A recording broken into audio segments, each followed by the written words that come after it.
ආයුබෝවන් ඔයාලා හැමෝටම සුබ දවසක්. අදත් මගේ channel එකට ඔයාලව සාදරයෙන් පිළිගන්නවා. මම අද හදන්න යන්නේ අපි කවුරුත් කන්න කැමති Swiss roll එහෙමත් නැත්නම් jam roll එකක් තමයි හදන්න යන්නේ. ඉතින් බලමු කොහොමද මේක හදන්නේ කියලා. මම හිතනවා ඔයගොල්ලන්ට මේ වීඩියෝ එක ගොඩක් වැදගත් වෙයි කියලා. ඉතින් එහෙමනම් අපි යමු වීඩියෝ එකට. කොහොමද මේ Swiss roll එක හදන්නේ කියලා බලමු.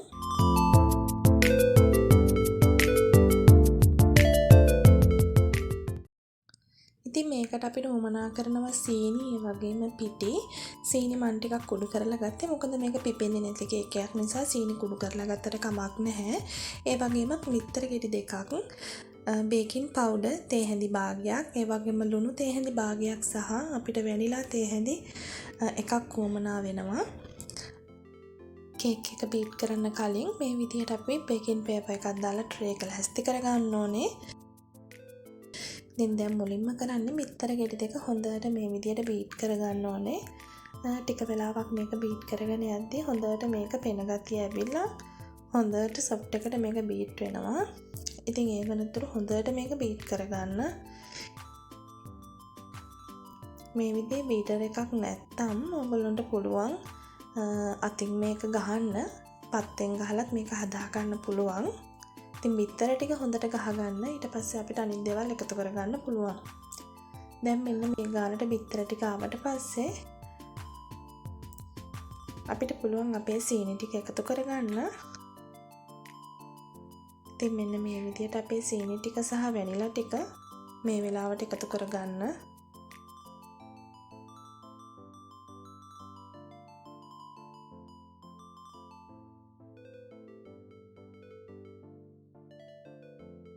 ඉතින් ඊට පස්සේ අපි මේ විදිහට ටිකක් මේක කලවම් කරලා තව විනාඩි කිහිපයක්, විනාඩි 5ක් 6ක් වගේ මේක අපි හොඳට තව බීට් කරගමු.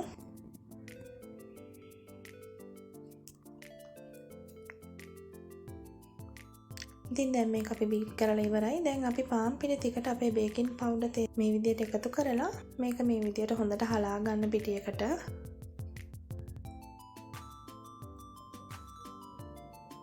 ඉතින් ඊට පස්සේ මේ විදියට හොඳට මේක කලවම් කරගන්න. දැන් මේ වෙද්දී ඔයගොල්ලෝගේ oven එක සෙල්සියස් අංශක 50ට විනාඩි 7ක් 8ක් ප්‍රීහීට් කරලා තියාගන්න. දැන් හරි මේක. දැන් අපි මේක අපේ ට්‍රේ එකට දාගමු.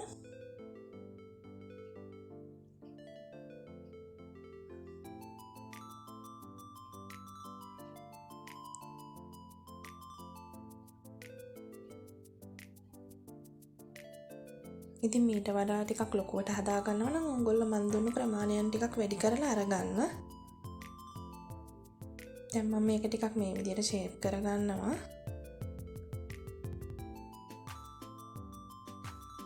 දැන් මේක හරි.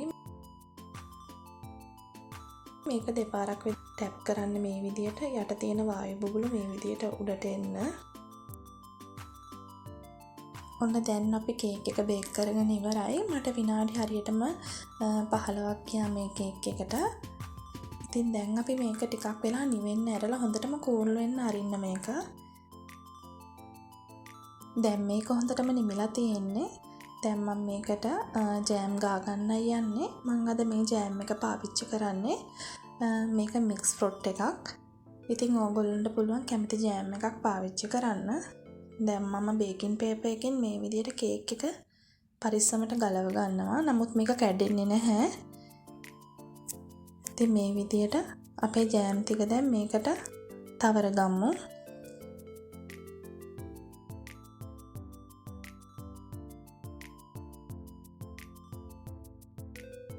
ඉතිරියේදී තව ගොඩක් මේ විදිහේ රෝල් කේක් වර්ග මම කරන්න බලාපොරොත්තු වෙමින් ඉන්නවා. ඉතින් මාව subscribe කරලා නැති හැමෝටම මම ආරාධනා කරනවා මාව subscribe කරන්න. මගේ ඉදිරියේ තියෙන අලුත්ම වීඩියෝ නරඹන්න කියලා. ඉතින් මෙන්න මේ විදිහට ඊට පස්සේ හිමින් රෝල් කරගන්න. පරිස්සමට මේක රෝල් කරගන්න. කෙරවලේදී අනිවාර්යෙන් මේ විදිහට මේ ජෑම් ටිකක් ඉස්සරහට එනවා. ඒක හැන්දකින් ඕගොල්ලෝ අයින් කරගන්න. ඉතින් ඊට පස්සේ අපි අලුත් බේකින් පේපර් එකක් මේ විදියට අරගෙන ටිකක් හොඳට තද කරලා මේ විදියට ඔතා ගන්න. ඊට පස්සේ අපි මේක හොඳට රෝල් කරලා මේක පැයක් දෙකක් විතර වගේ ෆ්‍රිජ් එකේ යට කොටසේ දාලා අපිට පස්සේ මේක කෑමට ගන්න පුළුවන්.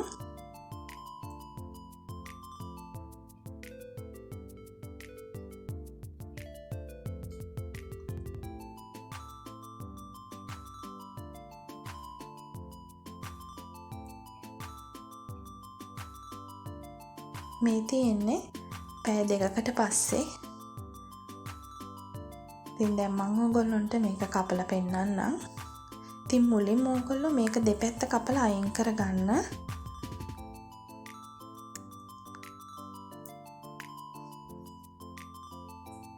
දෙපැත්තේ දෙක මේ විදියට කපලා අයින් කරගත්තට පස්සේ මේ තියෙන්නේ.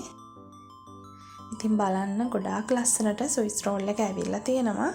ඉතින් ගෙදරට අමුත් එක්කෙන වෙලාවට මේ විදිහේ ස්විස් රෝල් එකක් හදලා පිළිගන්නන්න පුළුවන් නම් ඒක ගොඩාක් ලොකු දෙයක්. ඉතින් පුංචි බබාලත් ගොඩාක් ආසා වෙයි මේකට. අනිවාර්යෙන් ඕගොල්ලෝ හදලා බලන්න. ගොඩාක් ලේසි රෙසිපියක් මේක. ඉතින් මම ආදරෙන් ඉල්ලනවා මාව subscribe කරලා නැති හැමෝටම මාව subscribe කරන්න. like එකක් දාන්න. ඒ වගේම ඕගොල්ලෝගේ වටිනා comment එකත් පහලින් සඳහන් කරන්න. ඉතින් මේ ප්‍රමාණයන් වැඩි කරලා ඔයගොල්ලන්ට පුළුවන් මීට වඩා ලොකුවට මේක හදන්න.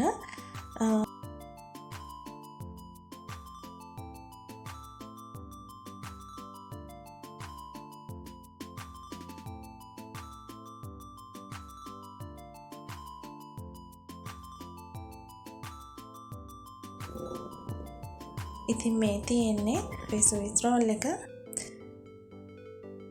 බලන්න ගොඩාක් හොඳට තියෙනවා. කුඩු හැලෙන්නේ නැහැ. මෙන්න මේ විදියට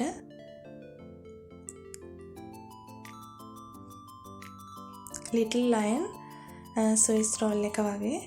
ඉතින් ගොඩාක් සොෆ්ට් එකට කුඩු හැලෙන්නේ නැතිව මේක තියෙනවා. ඉතින් ඕගොල්ලෝ අනිවාර්යෙන් මේක හදලා බලන්න. එහෙනම් මේ විදිහේ තවත් වැදගත් රසවත් රෙසිපිත් එක්කලා අපි ඉදිරියේදී හම්බ වෙමු. එතෙක් ඔයාලාට නිරෝගිමත් සුබ දවසක්.